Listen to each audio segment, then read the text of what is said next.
Les experts de la F1 abasourdis par le comportement presque scandaleux du duo de chez McLaren sur le podium. Ouais, ça va, tranquille, hein. C'est pas non plus scandaleux, quoi. Les commentateurs néerlandais critiquent les pilotes McLaren, hein. Ce qui est surprenant, sur le podium, les deux pilotes McLaren ont en quelque sorte oublié Hülkenberg. Et je trouve ça plutôt triste, presque scandaleusement. Normalement, lorsqu'une personne obtient son premier podium, les autres vous soulèvent sur leurs épaules. Ouais, alors bon, vous avez vu les brindilles que sont Piastri et Norris. Il est plus baraqué, Nico Hülkenberg. Je pense qu'il est plus lourd que les deux, hein. Ah, pas que les deux réunis, évidemment, mais je suis pas sûr qu'ils ont la force physique pour soulever Hülkenberg, même à deux, hein. Honnêtement, je vous le dis, hein.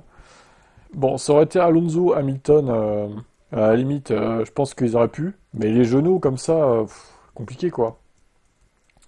Le commentateur fait référence au Grand Prix du Canada, où Kimi Antonelli a décroché son podium. Russell et Max avaient en effet eu quelques désaccords depuis l'Espagne au Canada. Il devait encore voir les commissaires, mais Kimi a obtenu son premier podium, il reçoit toute la gloire, et les pilotes McLaren ont juste complètement négligé Hülkenberg. Ouais, bon, après, c'est bon, c'est... D'un côté, Piastri, il était vénère d'avoir perdu la course, et Norris était content parce qu'il avait gagné chez lui. Donc c'est vrai que Hülkenberg, au final, il est passé un peu aux oubliettes, c'est vrai. Maintenant, bon, voilà. Je trouve pas ça scandaleux non plus, quoi. Il y a pire dans la vie. Piastri revient sur sa demande envers McLaren. Ouais, c'était un peu gênant de demander ça, j'avoue. Bon, j'ai pas trop compris non plus. J'ai pensé à poser cette question, mais je connaissais déjà la réponse. Avant de la poser, je voulais juste une lueur d'espoir pour peut-être récupérer ma première place, mais non, je savais que ça n'arriverait pas. Ces brevets rejoignent ceux prononcés par Andrea Stella. Le manager a explicitement déclaré préférer que ses pilotes soient transparents sur tout et expriment librement leurs opinions et leurs demandes. Ensuite, bien sûr, le dernier mot revient à l'équipe. Un système lié à celui d'Éric de la Papaye, qui peut être apprécié ou non, mais qui conduit certainement McLaren à obtenir des résultats concrets et à dominer le championnat du monde, avec une suprématie pas vue depuis 2014 ou 2016. Et 2015 aussi, du coup. Et oui, ils mettent pas 2023, puisque c'est surtout Verstappen qui dominait en 2023 et pas trop Perez.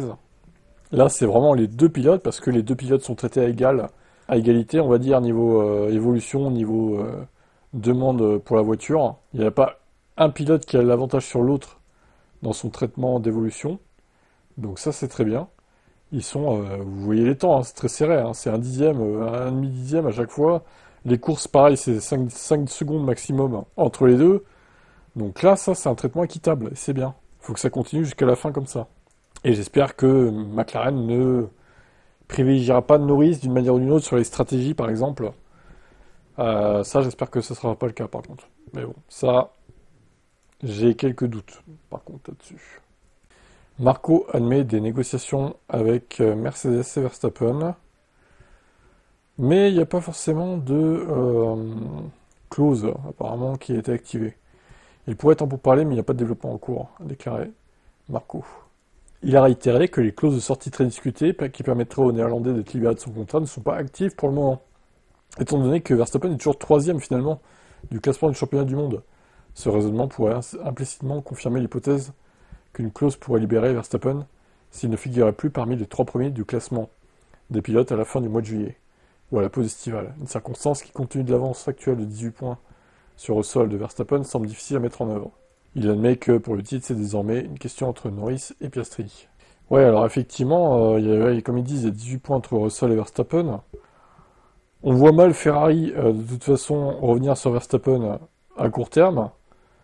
Alors, même d'ici la fin de la saison, honnêtement, il a quand même pas mal d'avance sur eux. Alors, à moins que la Red Bull devienne vraiment un cajou, quoi, mais certains diront qu'elle est déjà que c'est la pire voiture du plateau, mais non, c'est faux, hein, du coup. Arrêtez avec ça. Alors, déjà, il y a le sprint de Spa. Bon, Spa, peut-être que la Mercedes peut mieux marcher que la Red Bull. Il va peut-être leur prendre des points à Russell. Maintenant, il y a quand même 18 points d'écart. Il reste Budapest aussi avant la pause. Je suis pas certain quand même que Russell arrive à dépasser Verstappen d'ici la fin de la Hongrie, quoi. Enfin, surtout si en Hongrie il fait chaud et que Mercedes est encore merdique. Bon, pas certain de ça qu'il y arrive. Bon, après, j'ai envie de dire, s'il s'agit de millions, je pense que Mercedes paierait pour l'avoir quand même si la clause ne permet pas de le libérer. Enfin, j'ai pas les détails du contrat, hein, mais je pense que ça pourrait se faire, quoi. Bon, maintenant à voir. C'est vrai que finalement, c'est logique de mettre cette clause-là. T'es pas dans les 3 premiers du championnat, bah, tu peux partir, quoi. Ça me choque pas, en vrai, c'est une clause plutôt correcte, je trouve, de leur part, d'avoir fait ça. Mais là, il est bloqué, pour l'instant, techniquement, donc à voir, hein. D'un côté, j'ai envie qu'il reste troisième au classement, pour pas qu'il aille facilement chez Mercedes. Pour que ça leur complique la vie d'aller là-bas. Donc on va soutenir Max Verstappen face à George Russell, les gars. Jusqu'en Hongrie, du moins. Allez. Allez, Max. Oui, tu peux le faire, Max, t'es le meilleur. Qu'est-ce qu'il faut pas faire, hein? Réaction des pilotes suite à la troisième place de Nico Hülkenberg. Voyons Gasly. We've got Norris, Piastri and Hulkenberg. He gets his first podium. So well done. No way. Yeah, so well done to him. That's nice. Congrats to Nico, been a long time coming, so happy for him. Is Nico third? He was, yeah, it's a bit of a topsy-turvy order. Oh, congrats to Nico, what a legend. That's his first podium, isn't it? Yeah, could be. No, is it? I believe so, yeah. Ils hésitent, ils coulent le billet, hein. Ils savent pas trop quand même, hein, si c'est son vrai podium, son vrai premier podium. Lando Norris demande à Hülkenberg comment es-tu arrivé ici? I need it. What do you need it for? Ah oui, alors, pour la petite histoire, il n'avait pas pris son casque, Hülkenberg, parce qu'il savait pas trop le protocole. Il est jamais allé dans les espèces de cool room, hein, comme ça, donc forcément, il savait pas comment il fallait faire. Logique, d'un côté. Alors. Donc du coup, Lando Norris lui a gentiment amené son casque. Magnifique.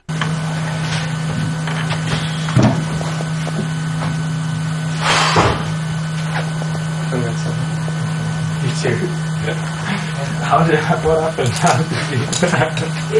I basically I was last and started last again. And you did what on like the first pit? Oh my god.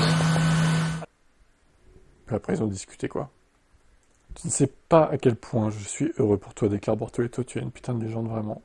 C'est absolument incroyable ce que tu as fait aujourd'hui. Bon, ben, ils sont tous contents pour lui. On l'est tous, hein, de toute façon. Je crois que tous les fans sont unanimes. Hein, c'est bien pour lui, franchement. Personne déteste Hülkenberg. Ça a toujours été un pilote plutôt propre. Et tout, contrairement à son illustre équipier Magnussen. Donc, on est plutôt content pour lui, hein, franchement. Ça le fait, ça le fait. C'est cool, en espérant qu'il ait d'autres podiums à l'avenir, hein, ma foi. Pourquoi pas.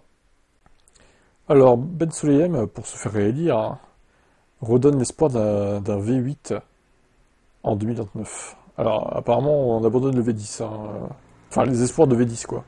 Lui, il serait plus pour relancer le V8 plutôt que le V10, en gros.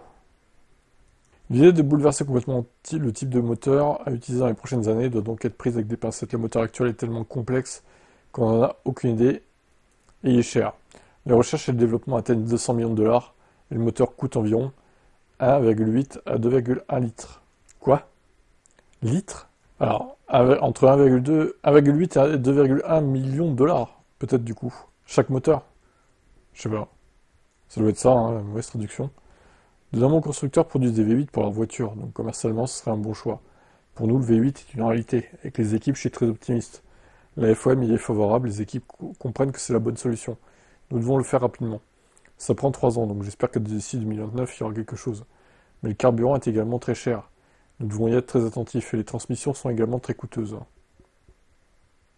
Le chef de la FIA n'a pas non plus manqué de souligner comment un retour V8 garantirait une réduction des poids des voitures, et ramènerait un son vintage sur les circuits. Une opportunité qui est certainement la bienvenue pour les fans.